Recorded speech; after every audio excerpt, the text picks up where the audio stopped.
Hello and welcome to my channel. I'm Tiffany, a retired librarian turned homeschool mom. And in this video, I'm going to be taking another look at a book I kind of talked about on this channel before, back when I just started. So this is Bats at the Library by Brian Lies. Now I've covered the rest of his books already. I did an entire video on all of the books of his that we happen to own. But because it is September, and it is kind of the month of National Library Month. When I worked at the libraries, it was Get Out the Library campaign, so people were getting out, library staff was trying to get out the word that the library exists, and you have all sorts of resources and going to the schools and trying to sign people up to get library cards because it gets them more funding. Yes, having a library card gets the library more money because they have more funding. So, and using it. Please use your library. But this is a book that I found at our local consignment store. And I thought it was interesting because I'm a librarian. This is cute. I happen to like bats. So, and we really kind of fell in love with it. I actually do have the rest of the series. However, we're going to be looking strictly at this book. So we also really like this. He's both a writer and an illustrator. So in this book, you have great illustrations here. It tells the story of bats and how they're getting bored, and then there's a message kind of amongst the bats that somebody at the library left a window open. So they fly. It's bat night at the library, and you see them, they're flying down because somebody left a window open at the library.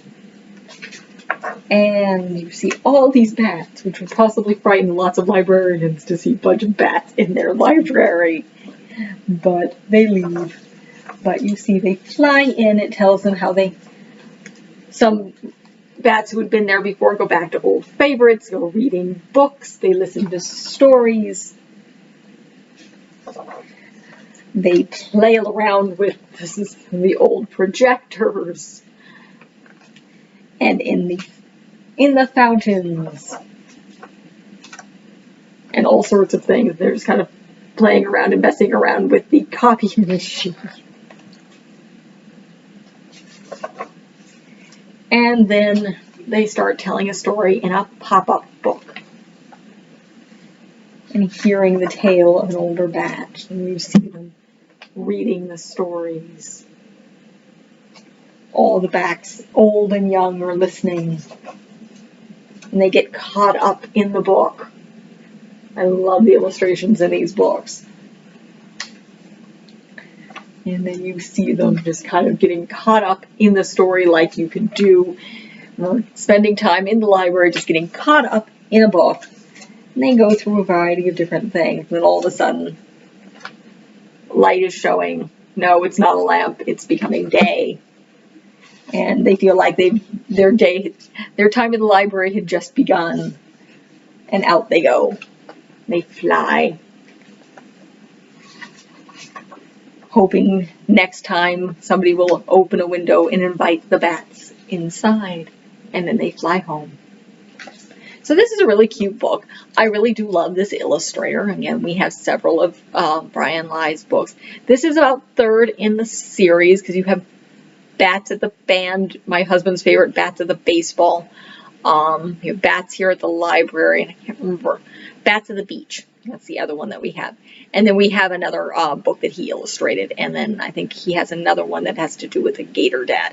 So we really do like him. He's a great illustrator. He's a great writer. I love the flow of these books, and again, the illustrations are phenomenal. But this is a cute little book. And if you like bats, if you want to introduce the library to children in a fun, creative way, this is definitely a library-centric book about things you can do in the library, except for, our children shouldn't be playing in the water fountains, let alone copying their hands or anything. I did have my first grade teacher did that. I think he got in trouble for it because I think it damaged the bloody copy machine. So when he Xeroxed his hand when I was in like the first or second grade. So yeah, I think he got in trouble. Mind you, this was a private school. So it's a fun book. I do love libraries. I enjoyed working at them. It's just, you know, the hours suck as a library. Nights and weekends gets you burnt out pretty easily, which is why I since left the library system. Not to mention, hate to say it, the pay sucks. The pay really sucks when you go into libraries. So, but in the patron or the customer, as sometimes they call them, ways, this is a great way to introduce libraries to children. It's a fun, creative book with an amazing story. Gorgeous illustrations. Yes, I will gush about these illustrations till the cows come home, because they are absolutely wonderful. I'm surprised these books have not won any awards of anything, though I think his Gator Dad may have.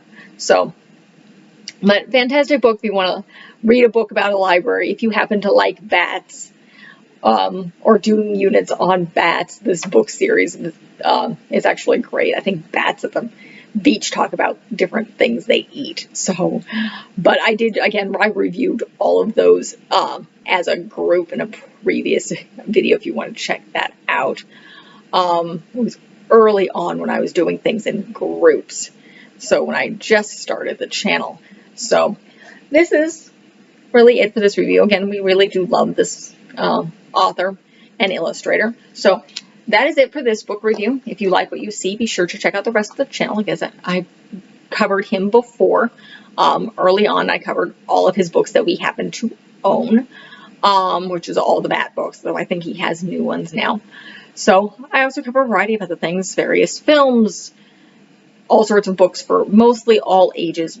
We are a secular homeschooling family, so that's where my mindset is. So a lot of my stuff is kids' books and family stuff. Some stuff, it's nostalgia. Some stuff is kind of for the older kids. But we also do a little bit of travel stuff, as well as some, as my daughter gets older, she is relatively young at this point, we'll add more of the secular homeschooling stuff as we get there and as we use it. So check out what I've got, like and subscribe. I have a bunch available and a whole bunch more planned. Thank you.